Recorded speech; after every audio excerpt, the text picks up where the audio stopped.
I've seen a lot of change, been through a lot of pain. Some things are not the same as they were a year ago. Йоу, барлықтарыңа ассалаумағалейкум. В общем, бүгін мини подкаст біз үшін. Бұл Талап өзін таныстырып кет. Менің есімім Талап, мен қазір Алматыдағы АТУ университетін оқимын. Қазір мұғаліммін, робототехника бойынша, оның ішінде STEM бағыты бойынша. Все. Ол не бағыт ол? STEM деген, қалай айтуға болады оны? Қысқаша айтқанда, ең алғашқы сол робототехника бастайтын қадам ғой.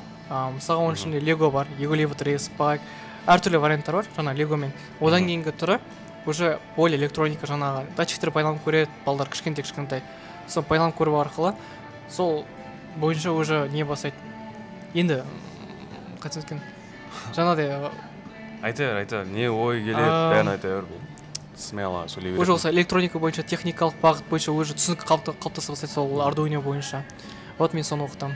Сенікі получается типа как начальный робототехника, чтобы адамдардың түсінік қалыптастыру үшін. Түсінік қалыптастыруға, қазақша айтқанда. Түсінік қалыптастыратын, в общем, робототехникамен айналысады. Қазір 17 адамды оқытып, 18 адамды оқытып, кешірім. Все нормально. 18 адамды оқытып, қазір оқытып жатыр на данный момент. И бұда бір андай нәрсе бар. Бұл баған доходы, короче. Өте аз. Аз дегенде болады. Иногда осы 18 адамның ішінен барлығын тапқанның суммасы общий қанша? 214. 200. Есептейін, еспейсің ба? Дәл қазір еспейсің? Дәл қазір. Давай. В общем, плюс-минус 200 мыңдай да вақта. Өтемін. 216. В общем, 216 мың болды. Оны, в принципе, қанша уақыт істейсің, оқытасың? Негізі, стакан алып келіп еді. Все тогда. Короче, рахмет. Аптасына менде екі группа бар. Біреуі сол понедельник, среда, пятница, одан кейін вторник, четверг. Қандай расстояние ұстайсың? Бәрін үйрету керек. Понедельник, среда, пятница, бірінші поток, екінші вторник, четверг. Каждый сағат 8-ден 9:30-ға дейін аралық. В общем, аптасына 3 рет. Аптасына 3 рет, екінші поток, бірінші поток, бір-ақ рет. То есть 2 рет аптасына. Екеуіне келіп салам. Сол себепті біреуі келесі айдың 8-ден, келесі айдың 15-і аралығында бітеді. Общий барлығы. Ну, в принципе, жақсы өте. В принципе, болады.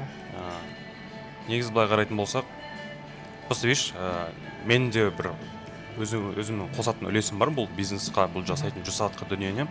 Это получается, мен ұсынысым Инстаграм ашып, бұл дүниенің, енді бұл бала енді өзі Қызылордадан Алматыға келіп, ол оқуымен жүрген кезде, ол одновременно даму керек. Көп қорқынышы бар, мен білем, көп қорқынышы бар, потому что өмірінде жасап көрмеген нәрселер жасап көреді, иншалла. Сол қорқыныштың бәрін жеңуге тырысамыз. Яқтан, видишь, неден қорқады, шынды айтшы, прям шынды айтшы только. Так, менен қорқады. Мен саған предложить еттім. Қорқыныш жоқ, тек просто не, уақыт жағынан үлгермей қалам ба деген. Мен саған предложить еттім, давай бірге істейік, мынау жоқ. Жасай аламын базар, мен просто уақыт жағынан. Қандай қорқыныш бар, қазір сразу айтып қал, чтобы мен түсінетіндей. Сол қорқыныштың бәрін жабуымыз керек негізгі жауабымен. Уақыт жағынан ғана, уақыт жағынан. Сосын болды. Негізі бүйтсек болады ше, уақыт жағынан бізге проблема болмайтындай. Айтып тұрмын ғой, сен 17 баланы оқытып жатсың, олардың бәрін оқытып бітіресің. Бітіргеннен кейін біз олардың отзывтарын аламыз. Отзывтарын аламыз. Жаңа видеомен отзывын аламыз. Екеуін зумға қосып қойып. Видишь, живой отзывын аламыз. Сен сұрақтар қоясың, қалай өтті, не үйрендің дегендей. Отзывтарын аламыз. Сол отзывтарын біз уже Инстаграмға салып отырамыз да, потихоньку. Сол да дүние бар. Сосын тағы бір нәрсе, мен уже материал сатым, каждый сабақ сайын материал. То есть, мысалға, осы апта уже 3-ші сабақ басталды. Келесі күнге мен 4-ші сабақ басталды, соған дейін бір күн аралық материал дайындап қойымшы. Оған дейін материал дайын тұрады. Вот солай мен жүріп жатыр. Ол бітенше менен материал бәрі дайын болады. Сол материал дайын болғаннан сразу үлкен клиент алуға, жаңағыдай возможность жақсы болады. Сосын екінші вариант, тағы мынандай вариант болып тұр. Лучше андай болып жатыр уже ше, көптеген клиенттер айтып жатыр. Лучше клиенттердің 30-40% олар дайын видео көргісі келеді ше. Уже сатып алып, бірақ сәл андай өкініштер бар да. Уже айтып жатыр, дайын видео болса, типа андай. Өйткені олар алдын ертерек шешім қабылдап қойды да, уже уақыт бойынша. И сол себепті мен ойлап отырмын, может быть, уақыт болса бос уақытта бір жерде видео жасап тұрып Керемет, вот керемет. видео жасап бір жерге сақтап қойып сосын соны жіберіп отырғанға жіберіп жақсы. отыруға иә Сен типа сол кезде өз уақытыңды теретпейсің, Иә. өз уақытыңды үнемдейсің. иә Өте керемет нәрсе біріншіден. Вот. Негізі неғып сөйтіп кескен. Соны И андай давай сосын аптасына бір күн ана андай жақта болады. Ау. ана жақта урба бар ғой Мгм. сол жаққа түсірейік давай лучше ше Нені? Курста бірақ ма? оған набор керек па міне ема жоқ оған просто тек қана немен жасау керек ноутбуктың ішінде ғана Мгм. все Жоқ, сен қазір қалай үйретіп жүрсің? через онлайн бәрі ноутбуктың ішінде бар өзінің арнайы қосымшасы бар программа Tinkercad деген бар сол сайт арқылы 3D модель жаңағы электроника лего кодтау бойынша кодты тексеру бойынша бүкіл сияқтан көре аласыздар Tinkercad жақсы сонымен істеймін Негізі сөйтіп онлайн істеп жатсың ба? Сол онлайн Иә, бәрін бар сөйтіп онлайн. көрсету керек. так ол кезде сіздің көмегіңіз сондай монтаж жағынан керек болуы мүмкін Окей. бірақ түсіру жағынан өзім істей аламын ол жағын OBS пен чисто Жоқ, негізі YouTube емес. Одновременно сен бетін түсіріп отырамыз. ол Одновременно кезде- экран болады, понял? ол кезде Ол иә. кезде уже кішкене жақсы бір качественный продукт шығаруға тырысамыз енді, иншалла. өзгеше болады Потому өзгеше что сөйтіп жақсы ғой, ол адам көргенге де приятно. Адам андай нәрсе болу керек. Курс көріп отқан кезде байқайсың ба, 1 сағат бойы көреміз де, мысалы 1 сағат курстар болса, адам до конца көрмейді, 1 сағат мә дейді де. Өте аз көреді. Егер соны 20 минут, 10 минутқа бөліп қоятын болсақ, адам көреді де ондай теманы. Соны 10 минуттан былай бөліп тастауымыз керек, чтобы адам көреді. Бірақ андай көп болмау керек те. Кәдімгідей көп болса адам тоже көріп. жоқ ол примерно жарты сағат болуы мүмкін әрі кетсе 10 минутқа бөлетін болсақ, например, бір курс, мысалы, бір тақырып, сол тақырыпта әртүрлі нәрселер болады ғой. иә Соны, например, 10 минуттан бөлетін болсақ, каждый да иә. И получается, 10 минуттың ішінде біз андай нәрсе істеу керекпіз. Адам скучно болмау керек. Әртүрлі переходтар, музыкамен, короче, біз алуымыз керек. Адамдарға көрсетуіміз керек. Бір жақсы бір ақпарат айтуымыз керек, поэтому соның барлығын құруымыз керек те.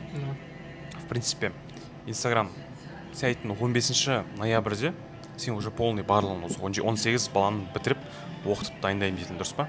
Уже бітеді бұлардың обучениелері бітеді. И получается ол уақытқа дейін, яғни бүгіннен бастап вообще аккаунттың атын, вообще немен айналысасын барлығын жазып қою керек, бизнес-план құру керек. Это фидап дедің өзің, дұрыс па? можешь өзгертуге болады дедің, иә? Көрейік. Дейін деп қоя салайын. давай Ойнап айтамын. Ол сенің жұмысың болғаннан кейін бұл сенің андай по кайфы болу керек те саған. Фидап деп қою керек. Өзіне өткен сен оны таңдадың ғой, 2019 таңдап келатсың да, сол нәрсені жарық көру керек те, бұл қазір уақытта. Жайдан жай қалып қалмау керек. Бұл сен арманың ғой, дұрыс па? Негізі бұл сен арман. Поэтому сен арманнан мен қарсылық туқтыра алмаймын негізінен. Поэтому фидап деп қалсын. Мағынасы қалай? Адамдарға айтып жібер. короче мен 2019-да жасым 13-12-де болған кезде мен ана нәрсе қалдым. Қазақ тілінде ол кезде вообще контент болмаған. Робототехника бойынша маған олардың көрген нәрсе қызықсыз болған. Сол кезде ағылшынша аудардым, бір более қиын сөз, қызық сөз и қиын сөз. Мен ол кезде ағылшынша базовый просто фидап деп тұрып, соны алсам и все. Қатты асау не жоқ. Жоқ, мағынасы қандай енді айтшы. Мағынасы скучно, қызық емес. Мүлдем қызық емес, мүлдем. Иә, фидаптың мағынасы қызық емес деген сөзді білдіреді. Негізі бұл нәрсе біздің фишкамызға айналса болады, потому что қазір көп балалар, егер байқайтын болсаңыздар, жас балалар, енді кішкентай балалар, жас балалар, жаңағы 13 жаспен, шын айтайын, 13 жаспен, бір 16 жас аралығында балалар қазір енді даму үстінде ғой, енді өзін табу керек, кім болам деген сұрақта жүрген моментте олар өздерін таба алмай жүреді. Сол таба алмай жүрген моментте біз пайдаланып, біз оларға өзінің, может, робототехника қызық қалар деген үмітпен соны оқытып көруіміз керек те. Иә, сол. Получается, бұл ата-аналарға үлкен бір шаг. Өзінің баласының қызығушылығын табуда. Яғни ата-анасы білмейді, балам немен қызық, наған береді, ағылшынға береді, наған береді, бірақ баласы қызықпайды. Может, робототехникадан қызығатын шығар. Поэтому робототехника қызығу үшін, иншалла, осылай жақсы бір дүние бастайын деп жатырмық. Тағы бір ұсыныс. Мындай нәрсе көрсетейін сізге, түсінесіз не екен. Давай. Өйткені осылай бір кісілер айына 500 мың табамыз деген. Айына 500 мың? Түсіндірем қалай екен. Дайын тұра деймін. Мына жерден еске көрсетем. Короче, андай ғой. Бір группа ашу керек, типа мастер-класс, тегін мастер-класс. Но каждый не сайын біз не істейміз. Өзіміздің жұмысымызды айтамыз. Көрсетем. Сабақтарымызға. Өзіміздің жұмыстарымызды? Типа сабақтарымызға ше, өзіміз курсымызға. Осы болу керек. тегін сабақ робототехника дейсің ба? Просто олар потом олар өзен курс жазады, вроде осы кісілер, көп адам тіркен, қарасаңыз, қаншадан? 101 бәле, 115. Мысалы, осының 100-дан тапсаң, басқа группалардың кемі 20-10-дан сатсаң, 101 бәле мың теңге етеді. Может, мен ол кезде өсіру мүмкін бағасын. Кемі 20 адамға сатсаң дейсің ба? 100 адам ішінен. Бар, қызық келгендер мастер-классқа. Түсінемін ғой. Сайдар, ол осы дүние, получается, екінші креатив болады. Да, екінші креатив. Бізден екінші креатив, ол таргетке мысалы жіберетін болсақ, біз мастер-класс өткіземіз, тегін мастер-класс істеп, сөйтіп айтамыз.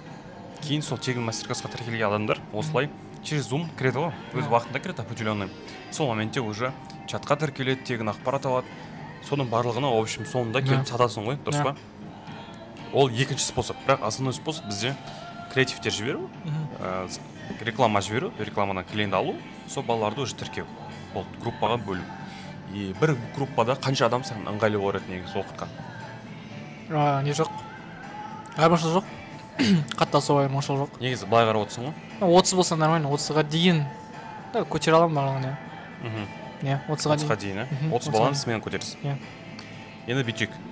Бірінші, екі поток көрейік. Жақсы. 60 адам жинайық. Жақсы. 60 адам жинағаннан кейін, біз курс жаңа айттық қой, біз курс түсіреміз дедік қой, оның бәрін потом қалдырамыз. Это почему? Потому что біз адам сатпай тұрып, ол спрос бар ма жоқ па білмей тұрып, біз курстың бәрін түсіріп, дайындап, бәрін упаковкалеп сөйтіп дайындап қойсақ, бірде-бір клиент келмей отырса, ол да жаман да. Поэтому бізге заранее барын ойластыру керек. Онан Инстаграм дамыту керек. Кейін Инстаграм ол бір айдың ішінде смена дамиды да. Инстаграм дамытамыз, и после этого уже түсінеміз, спрос бар ма жоқ па деп. Таргет құйғаннан кейін ғана біз түсінеміз ол нәрсені. Статистикаға сүйене отырып. И сонымен курсты, получается, осы екі поток жапқаннан кейін ғана барып, курсты біз түсіреміз. Егер 60 адам реально андай жақсы қызығушылық прям болатса, адамдардан сұраймыз, біз нені өзгертсек болады деп, біздің ошибкамыз неде деп, сол 60 адам бізді дамытады. Яғни біздің минустарымыз айтады да, например, сіздерде там менің, например, жұмыс табуым сағат 8-де менің қолым босамайды, поэтому ыңғайлырақ болатын еді, то что типа видео қылып сақталып, ол тұрса дейді. Ол сақталып сен тұрады, дұрыс па? Zoom-да негізі. Ол бірақ трансляцияда. Ал егер де курс ретінде түсірсек қалай болады деп бәрін сұрап, адамдарға иә деп атса, статистика жүргіземіз 60 адам ішінен қаншасы, может 60-70% иә деп атса, то уже түсіру керек обязательно. Так что осының бәрін қарап отырамыз. Ең бірінші 60 адам жинап алайық. Жақсы. И курстың бағасы қанша қыламыз? Жақсы. Курстың бағасы қанша қыламыз?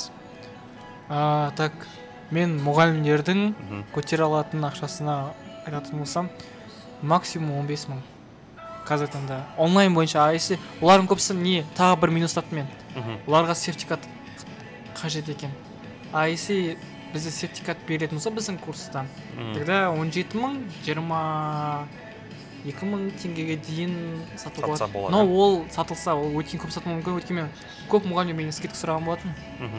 Сосын басынан 15 мың деп ойлап отырмын, сосын 12 мыңға түскеннен кейін более ыңғайлы болды сол кісілерге. Менің ойымша сол 15, 12, 17, если сертификат болса, тогда чуть-чуть қымбаттату болады. Сосын не, индивидуальный жаңағы жеке оқытатын, сотовое воскресенье. Все, солар. Основном, сондай варианттары. Давай сондай пакет істейік, давай. Эконом демек, просто андай групповой, типа 15 мың. Негізі білесің ма? Ең басында, когда біз енді бастаймыз, бізге определенный баға, яғни 20 мың теңге дейміз да, 20 мың теңге бізге, айтып кетейін, потом түсіндіре кетемін. 20 мың теңге біз үшін андай нәрсе болады. Жақсы сумма біріншіден, екіншіден біз 60 адам жабатын болсақ, ол бізге наоборот санағанда да финансовый грамотность жағынан да барлығын қарайтын болсақ, бізге ыңғайлы сумма болып тұр да, көп жағынан. Ол бізге егер 20 мың сататын болсақ, бізге ертең күні ол үлкен бір плюсы болады. Біз продуктымызды наоборот жақсарта аламыз да ертең. Например, 20 мыңнан есептеші, 60 адамға сататын болсақ қанша теңге болады? 800 мың ма? Жоқ, 800 мың. 1 миллион 200 ма, сондай болу керек. Точно ма? Көрейік. Қазір 60 адам. Реально бұл нәрсені жасаймыз енді, иншалла. 1 миллион 200 мың. 1 миллион 200 мың теңге. Бір айда. Просто 60 адамды. Так, 6 апта оқытамын оларды. Аптасына 3 рет. 6 апта ма? 6 апта, аптасына 3 рет, 18 сабақ. Короче, аптасына тек 3-ақ күн кетеді. Иә. Бір күнде 2 потокты өткізіп жібересің. понял? жоқ, да, олай болады. Түсіндің Да, түсіндім. 1,5 сағат уақытыңды бөледі и 1,5 сағат уақыт. В общем, 3 сағатың кетеді. Бір күнде кешке қарай 3 сағатың кетеді. Сөйтіп, сен, получается, бөліп тастайсың болды. Сен андай бүйтіп қылма. Понедельник, среда, пятница біреу оқиды, келесісі вторник, четверг оқиды деп бүйтіп қойма. Наоборот, барлығын бір андай қылып қойып, кейін егер де енді бәрін бір уақытта қоясың, именно бәрін кешке қарай қоясың, и болды. 3 сағат уақытың кетеді. Сонда 1 200 000 сен бір айдың ішіне былай жақсы тауып тұрсың. Негізі жақсы идея вообще ше. Шынымен реально бастап давай кеттік. Иншалла бастаймыз. Все, тогда. 1 200 000 теңге болады. Ол бір айдың ішінде, который сен алып тастадың. 3 күн құртасың аптасына. И айына получается 12 күнге жұмыс істейсің. Болды. Сен бар біліміңді бересің деп яқты тек. И сол 1 200 000 ертеңгі күні біздің басқада, например, бір проект бастап жатсақ, осы проектті жалғастырамыз в любом случае. Жалғастырып жатқан моменте соның 1 200 000-дан бізде тек 100 000 теңге ғана расход болуы мүмкін. Ол тарифке құйған ақшамыз болды. Қалған 1 100 000 бәрі таза пайда да, мысалы былай қарайтын болсақ. Сол 1 100 000-ны, например, 1 000 000 дебеш, 1 000 000 теңге ол сенің екінші, например, осы 2 поток бітірдің. В дальнейшем сен ең новый поток алу үшін саған үлкен старт, үлкен возможность береді. Потому что сен 1 000 000 теңге арқылы сен өзің проектін мақтамып кете аласың. Курс түсіріп тастайсың, мұғалім алып тастайсың. Мүмкін. Керек болса, осы барлық оқытып, өзіңе обучающий орталық ашуға болады да. Мысалы 1 000 000 теңгемен смело болады. Потому что сен 500 000 теңгеге идеальный, прям күшті бір офис таба аласың. Мысалы ана кісілер центрда орналасқан ғой. Бірақ олардың типа как бы жүрмейтін бір жерде анау орналасқан жері ешкім көп жүрмейді. Арзан жер екен көрініп тұр да, ремонттан бәрінен білінеді ғой. И, например, хотя бір комната болсын, сен алатын болсан, ішіне бір немесе бір комната емес, немесе андай бүйтіп аламыз. Айттық қой, аптасына 3 рет дедік қой. Студия аламыз. Коворкинг студиялар аламыз, который 50 адам, 100 адам сиятын. Микрофонмен кәдімгідей тұрып сөйтіп сөйлей аласың да, мысалы. Как спикер ретінде. Бәрі отырғызып қоясың орындықтарға. 50 адам отырады. Сен яқын тұрып микрофонмен тақта оданына сөйтіп сөйлейіп айтасың да. Ол кезде онда емес қой, ол уже практика көрсетіп қой. Жоқ, білем ғой, вообще деймін. В целом, да? В целом сабақты сөйтіп үйретсем болады негізі. Бірақ 50 адам өте қиын да ол, өйткені әр жақтан уақытың кетеді, әр жақтан жауап береді. Сен жеп қояды 50 адам. Поэтому 30 адам, 20 адам бір андайда офлайн кездескен кезде, мысалы, сиясың, мысалы, 10 адам сияды ғой, мысалы, дұрыс па? 10 адам оқытасың. Ол 10 адам жеткілікті, мысалы, офлайн. В общем, негізі жақсы идея, жасап көруге болатын жақсы возможностьтер көп бияқта. Тағы бір идея. Қазір көбісі неге өтіп отыр? Стипик деген сайт бар. Тоже сияқтан, например. Сол жақта Стипик деген не бар. Мен сол жақта платформада не тұрады, курсы тұрады платный.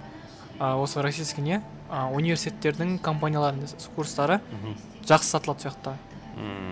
Тек қана сол жақта IT, робототехника, жаңағы сол аудиторияда көбісі. Аудитория сондай аудитория барады, кәдімгі прям сатып алады. Сол жақта тоже дамыту дұрыс сияқты ойлаймын. Сол жаққа материал сап. Бизон сияқты ма?